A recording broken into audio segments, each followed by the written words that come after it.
How differently do the French remember the evacuation of Dunkirk than the British? As curator for Dover Castle, where Operation Dynamo, the evacuation's code name, was organised from, I'm very familiar with the British story.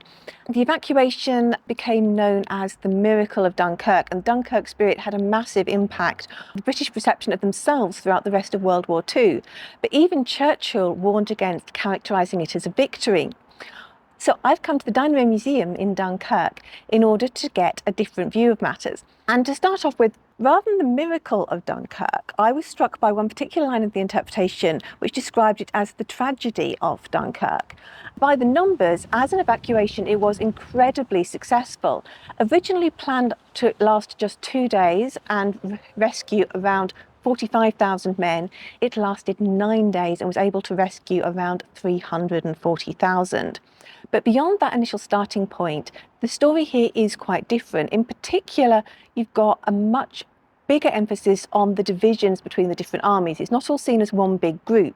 And in particular, there's a lot of talk about different aims that the French army had in terms of wanting to resupply and carry on fighting against the British Expeditionary Force's desire to just return to Britain and regroup over there.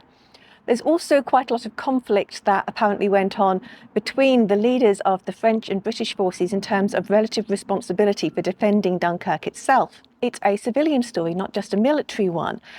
There's focus given to those civilians who were trapped here too and were trying to escape, and to the sheer quantity of damage that was done to civilian structures within Dunkirk city itself.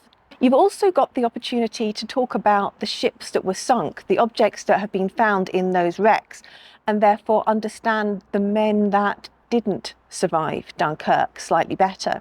And that kind of is the real take-home for me here, the importance of place. It goes beyond simply British and French narratives relating to the war to what stories can you tell in a particular location. And standing on the beaches of Dunkirk, among the dunes that provided so very little shelter from the planes overhead, it's impossible to tell here a story of victory, of arrival and survival in the way that you can in Dover. Here, this is a place of waiting. This is a place where 10,000 men ultimately died. It's a place where people stood in hope, and those people who did not escape. The stories on this side of the channel are inherently far more complicated.